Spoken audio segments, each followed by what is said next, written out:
name is Ruben Martin. I'm the co-founder and CEO of Quivers. Today's topic is something that I'm very passionate about, one that I've been working on for a number of years, and certainly the foundation of what Quivers is all about.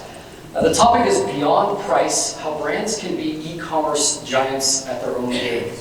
So what we're going to be looking at is how to create an amazing online experience, increase your online sales, but not play the race to the bottom in terms of prices. Actually look at how to create this great experience using other things, other elements, other businesses, and other ways of doing business that you may already have. So just a quick intro of myself. Again, my name is Ruben Martin. I was originally born in Holland. My first language is Dutch. My mom is Dutch.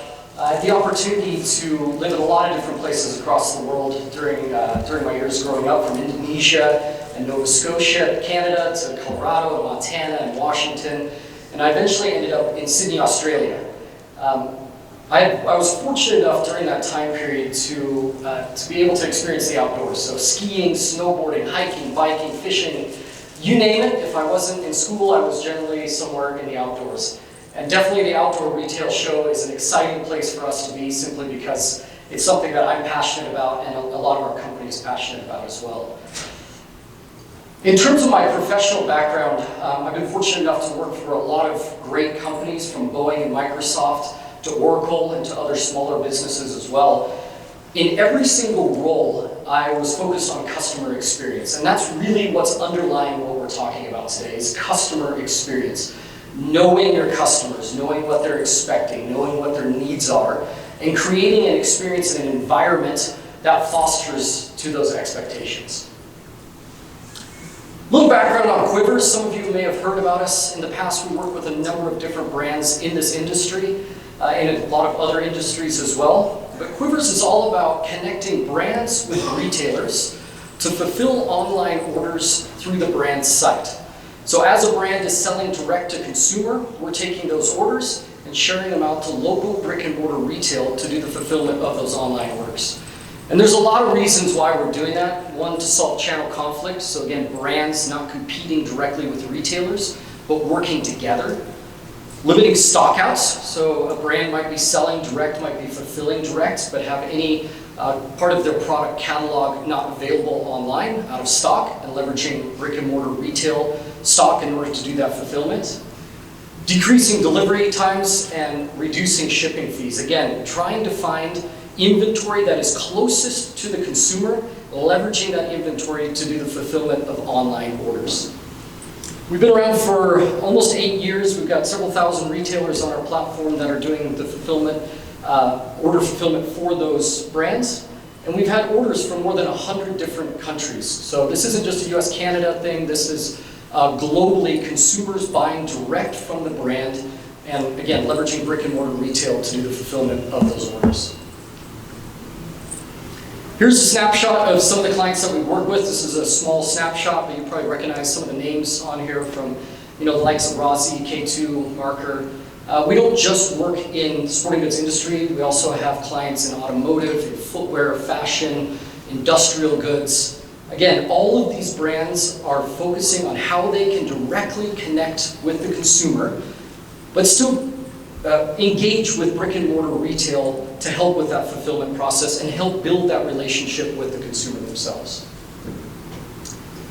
So before we dig into all the nuts and bolts here, I want to tell you a little story, a little once upon a time. And this once upon a time is about a consumer, and it's actually me, the consumer. I found out about this Rad in Plaid party tomorrow night, the kickoff OR party. First thing I thought was, oh my goodness, where are my plaid shirts? I was fortunate enough to actually find some of my plaid shirts. But the next part of the story is I needed something, I needed a beanie, right? I was told by my team that the beanies that I had were not going to work with the kind of plaid shirts that I had, so fair enough. So I went online. I went to my favorite brand online to try and find this beanie to purchase. And after a bit of searching, I finally found one where the price was good, right? It was a pretty attractive price. I read some product reviews, is the color what it matches online? Can you throw it in the wash? Does it last? Things like that. Yeah, the product reviews were good too. I picked out my color. I didn't actually pick out my color. Again, my team helped me because apparently I can't do that either. But they picked a color that matched what I was going to wear. So good, ready to go ahead and make that purchase. And I was just about to click, add it to my cart, when what happens? It was out of stock. I spent all this time, all this research, all this energy to try and get that product, to purchase that product, but it was out of stock. Which made me think, why? Why did I put all this effort in? Why did I spend all this energy trying to get this product? Even Conan O'Brien here was crying on my behalf as well, right? Very, very bad experience. So there was a couple things I could do. I could either wait for slower shipping, right? So I could put myself down as, yes, let me know when that product is available, but tomorrow night is the Rad and Plaid party, so that's not gonna work. I needed that product. I could have done a search, tried to find the product elsewhere. I very much wanted this brand, this particular brand. And doing a search online, yeah, there might have been some places I could have found it.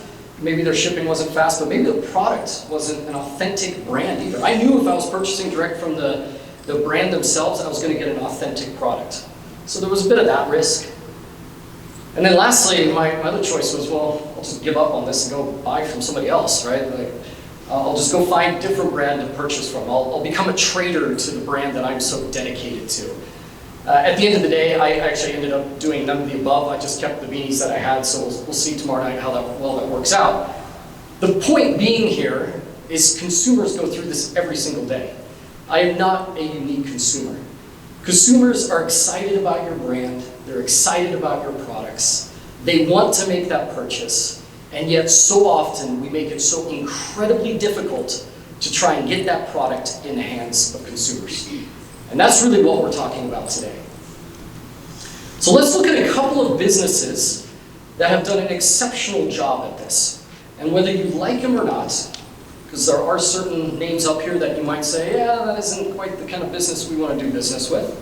They have done a phenomenal job in terms of fulfillment. So the likes of Amazon, of Target, Walmart, eBay, there's a variety of others. They have grown at an astronomical rate. Why? Well, certainly product selection is one. But the experience that they give to those consumers as they're buying the products, that's where they make loyal customers. That's where they keep people coming back for repeat business. So let's look at one of these in particular. Let's really dive in, right? So Amazon, the biggest name in e-commerce at this point. Amazon started in '95. They had their first order placed 25 years ago already. By '97, 2 years later, they had their millionth order. And actually, interesting story here.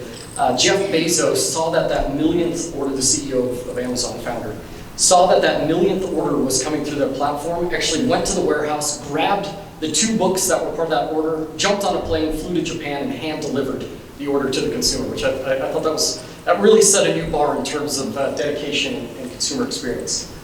In '98, they moved away from books, right? Because they started off just purely as a book e-commerce site. And they started to sell a lot of other different products. By '99, so 4 years after they started, they had sold 20 million items to 150 different countries. In 2005, they started focusing even more on fulfillment. So in this case, they launched Amazon Prime, free 2-day shipping. Yes, there was a membership cost with it, but getting those products in the hands of the consumers within 2 days was what the goal that they had set at that point. In '09, they bought Zappos, so arguably the best shoe marketplace out there, probably still one of the best.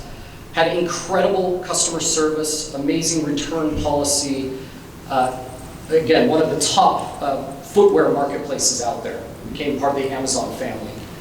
And then by 2015, Amazon had already surpassed Walmart as the most valuable retailer in the world. That same year, they launched 1-day shipping and same-day shipping, right? So 2-day shipping was already a thing of the past for Amazon at that point. They were focusing on getting the product in the hands of the consumer the same day. In '17, they bought Whole Foods, again, trying to get more into the geographic regions of a lot of the consumers here in the US. And in '19, they did an interesting partnership with Kohl's, or at least they rolled it out fully across the US, where any Amazon product that you purchase, you can go to a Kohl's department store and return it. Right? So Amazon doesn't own Kohl's, but they were just looking for new ways to simplify that part of fulfillment, in this case, returns. So you look at, well, how have they been so successful?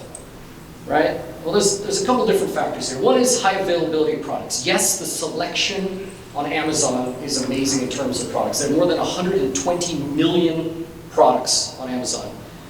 But they also have a lot of availability, a lot of stock that's available. If you go onto Amazon, you look for a product, it is a rare day that that product is not available for sale. So high availability. They match the lowest price, but this is not necessarily a unique factor to Amazon, especially when you talk about map pricing and things like that. There are other avenues you can purchase products at that same price, at least the authentic products. Very consumer-centric. Their focus as a company is to become the most consumer-centric company in the world. That is in their vision, where they're headed. Low cost of shipping. We talked a little bit about that, right? Free shipping, inexpensive shipping, how fast they can get those products to you. 2 day, 1 day, same day. And ultimately, simplifying returns. And this is an area where they continue to accelerate, is how quickly, how easily do they take products back, give you a refund, allow you to make other purchases.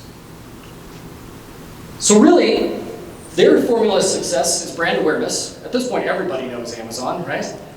Buying experience, everything is available, lots of selection, and trust in fulfillment. You are going to get that product. You will be able to return it if you don't like it, and you can trust the fact that when you place that order and you put your credit card down, that it's going to be a good experience. So we came up with this framework, because it's like, okay, great, Amazon, awesome, right? Walmart, amazing, Target. But what can you do as brands and retailers if you want to start focusing more on that direct-to-consumer space, if you want to start engaging more directly with your consumers through your own website? So we created CPR, right? It's focused on cart, the purchase, and the returns. And it's really trying to give fulfillment an element of differentiation for your business. So instead of it just being your amazing brand and your amazing product, now how do you use fulfillment to actually differentiate yourself as a business? So the cart piece is all about upfront. How do you get the item? How does the consumer get the item into the cart? Right, so having your products for sale online is a good start, and having them in stock is another element of that. The purchasing piece, so once that item is in the cart, what are the deciding factors for that consumer to actually click purchase? Well, shipping fees is a big part of that. We'll see that here in a minute. And delivery timeframes. How quick can I get that product? Does it meet my immediate need of having that product in my hands by whatever my deadline is? And the last part, the R of CPR, is returns. So having a return policy, the kind of timeframes that are acceptable, things like that. So let's dig in a little further. And just focusing for a second on the metrics around this, the measurements. 81% of consumers purchase directly from a brand within the next year. 81% of people will purchase from a brand manufacturer in the next year. And this number continues to accelerate. 53% of brands are already selling direct online. So if you're a brand and you haven't at least considered this, at this point, you're in the minority. At the same time, we've got out of stocks, right? So there's two elements of cart. There's having the products available for sale, and there's actually having availability, the stock. The average out of stock for online merchants is 12%. So out of every 100 people that want to make a purchase on your site, 12 of them will experience an out of stock. And that's an average that actually goes much higher in certain industries. That out of stock costs nearly $600 billion globally. That was in 2018, actually. In terms of switching costs, in terms of consumers actually not making purchases, in inventory being in the wrong places. It is an astronomically big number, and consumers are feeling the brunt of that by not being able to purchase the product that they're actually excited to go purchase. And ultimately for retailers, ironically, it's a 30% additional cost for retailers to hold excess inventory. So you've got a consumer that wants to buy from a brand, that comes onto a brand site, that's excited about the brand, the products, now can't purchase the product because it's out of stock, and yet you've got inventory available at a retailer, maybe even down the street from that consumer, and that retailer is incurring excess costs because of that. The P in purchase, or the P in CPR, which is purchase, 50% of consumers choose free shipping option even if it's the slowest shipping. Right? People do not want to pay shipping fees. They have no interest in paying that. 90% of consumers say free shipping is the #1 incentive. 90% of consumers say that free shipping is their #1 incentive for clicking purchase. That's an amazing stat. 56% of 18 to 34-year-olds expect to have same-day delivery. You want to talk about instant gratification? Right? Purchasing a product and having it delivered the same day, more than half of millennials are expecting that kind of an experience. In terms of all consumers, 45% of consumers expect to have it in 2 days or less. So if you're not getting your products in the hands of consumers in 2 days or less, which I understand is quite a goal, especially for certain products, you are missing the expectations of those consumers. In terms of returns, right, so we've got the R in CPR. 20 to 30% of products will be returned in e-commerce in 2020. So the 20% being most of the year, 30% being more around the holiday seasons, November, December. But 20 to 30% returns in e-commerce. Clearly, there are certain industries where this is a bigger percentage, right? When you're talking about footwear, apparel, soft goods, things like that. Others, there will be a lower percentage. But either way, consumers are expecting to be able to do this. 41% of consumers buy a variation with intent to return. They want to try things out. Right? That's the great thing about going in store, is being able to try things out and fit it on and see what the actual color looks like. Consumers want that same experience online. And 89% of consumers have returned an online order in the last 3 years. So, it's happening. People expect it. So I want to switch a little bit and actually talk about a brand that has done an amazing job with using fulfillment as a differentiator. And I'm actually going to ask Marissa Robinson, our Director of Operations, to come up here. She's worked quite heavily with Mephisto over the last few years, and she'll kind of go through that case study end to end. Thank you, Ruben. Hello, everyone. I'm very excited to talk to you today about Mephisto for a couple of reasons. One is because I've worked with them over the past couple of years quite a bit. The other is because they make up about 50% of my closet, so I'm a little bit biased. Before I talk about why we're talking about Mephisto, I'm going to give you a little bit of background of who they are. So Mephisto is a brand just like all of us, or retailers that carry brands. They started out with a product and an idea. In 1965, when Mephisto started, they sought out to be the best shoe in the world. So what they did is they started setting up their distribution, they got their retailers all configured, and by 1985, they had their shoes in over 250 storefronts, which was amazing. That's great. So they were really pursuing their goal of being the best shoes in the world. When the internet was introduced, a new villain came to town, which was consumer expectation of being able to buy online. So the first thing that Mephisto did is they partnered with Quivers to be able to have their retailers fulfill orders for that online experience, which was awesome, right? Good for them. They found a way to go sell online direct to consumers and include their retailers. But Mephisto decided to not stop there. They wanted to provide the best online customer experience. So instead of reinventing the wheel, they took a good hard look at what people expected and who did a great job at that. And who they found is Zappos. And I don't know if any of you are familiar with Zappos, but my bank account sure is. And what Zappos does is it makes a great customer experience. Easy to buy, easy to return, and great prices. So when Mephisto started trying to conquer consumer experience, they looked at Zappos and the things that Zappos was doing, and they decided to try and replicate that. So that brings us to the why we're talking about Mephisto. So in relation to Ruben's CPR, one of the things that they did is they focused on their cart. They didn't want a consumer to come to a product page and find their shoe size to be out of stock. So they partnered with their retailers to pull that inventory to the front end of their website. So now consumers go to their site and they aren't sold out of their size, which was great.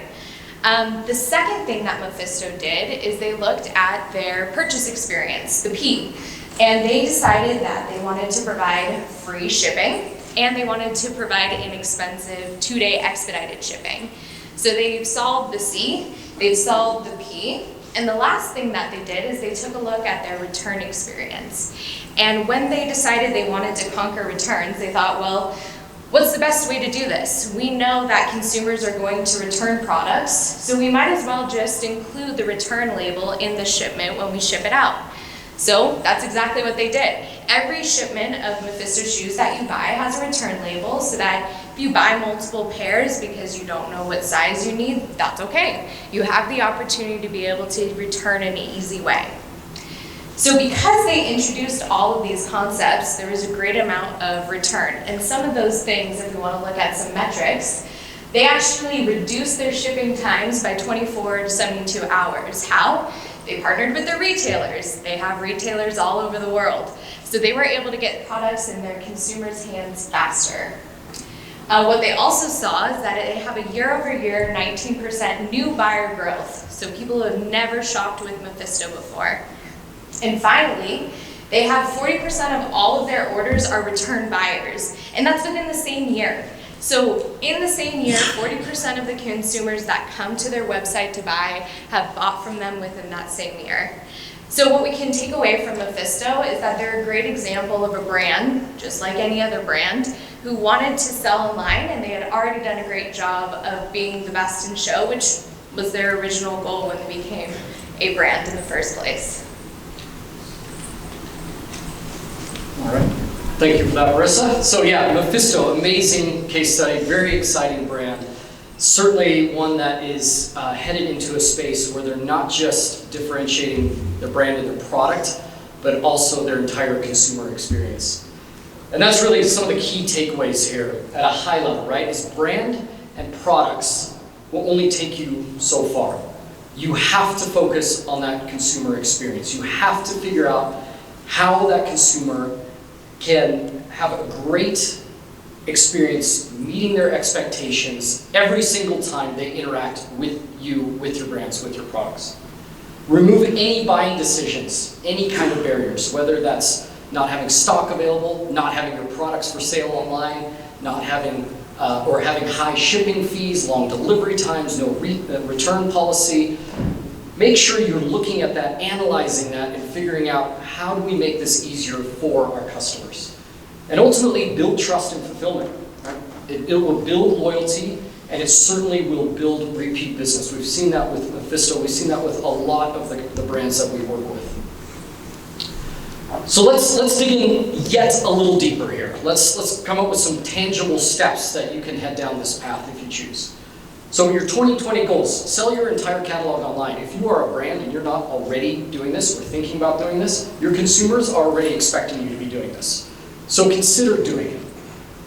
Try to focus on stockouts, get them below 5%. Ultimately, your stockouts you should try to get below 0%, or at 0% rather, but that's tricky, right? Especially when you're talking seasonal products, you're looking at possibly some difficult ways to get that stock out to 0, but you can certainly head that direction, and that's the key here.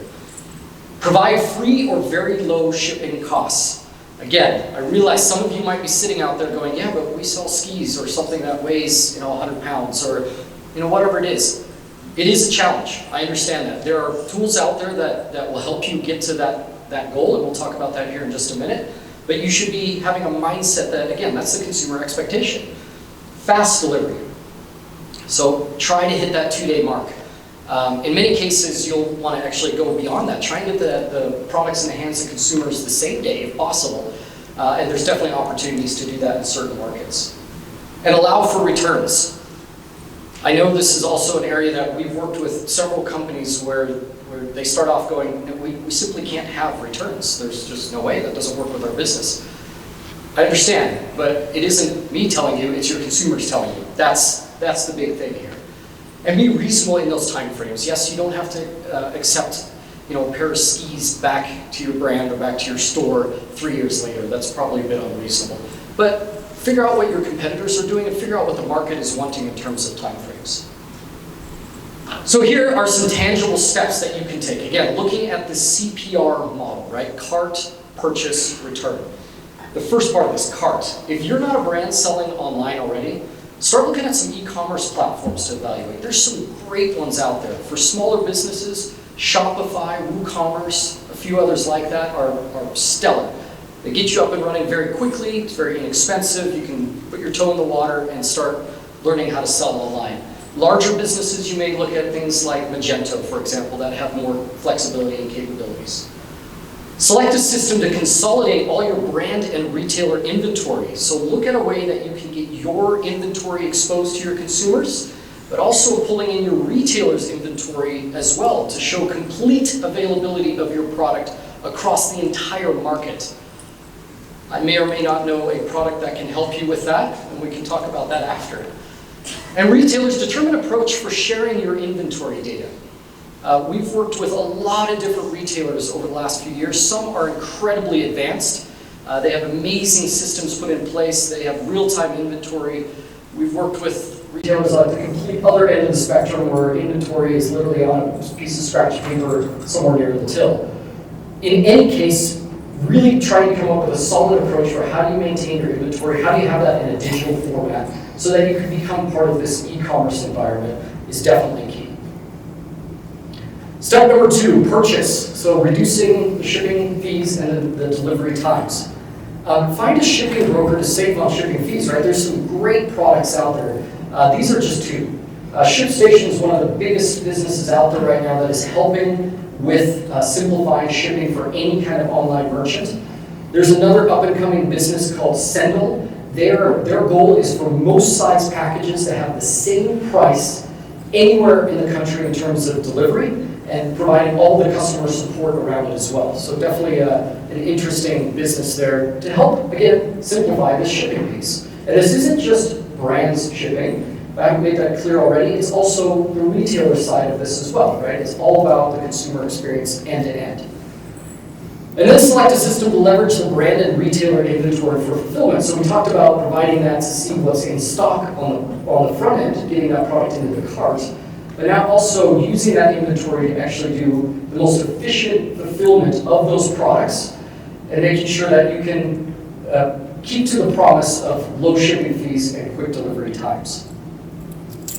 And ultimately, set clear goals and expectations with preferred fulfillment partners. This is really key. We've seen a lot of brands that have deployed this kind of approach. They roll it out. They're not necessarily actively engaged with their retailers on this. And it has so-so results. Ultimately, it has to be the brands working with retailers working with brands, setting those expectations, making sure that the experience that the brand is trying to create for those consumers is followed through all the way to the retailers, all the way to that product gets in the hands of the consumer and possibly even back to the consumer in the case of a return. Which is step number 3, returns. Create a return policy. A return policy can't be, we don't accept returns. That's not really a return policy, right? Try to look at this in the frame of mind that this will create repeat buyers. This will create loyal customers. This is not taking inventory back and, oh my goodness, what am I going to do with it at this point? This is creating true customers for life. Provide return labels. Again, we saw that with Mephisto. It simplifies getting that product back. This may or may not be one of the first steps you do, but again, companies like ShipStation and others will help simplify that process. And you may eventually look at some in-store returns as well, right? There might be an opportunity to accept those at different storefronts. There might be an opportunity to simplify the shipping component as well. So in the words of the great Vanilla Ice, stop, collaborate, and listen. It's all about partnering with retailers. Stop worrying about competing with each other, right? It's not brands versus retailers here. Start collaborating on how to create an amazing experience for your customers, and listen to those customers. Give them a reason to be loyal. Make it simple. Make it easy. You guys already create amazing products. You already create brand awareness. Do all the digital marketing. Spend all that money getting your consumers excited. Make sure you do the last part of this, which is getting them the products into their hands to be able to use. Go forth and fulfill. That's all I have for today. I'm willing to answer any questions that you might have.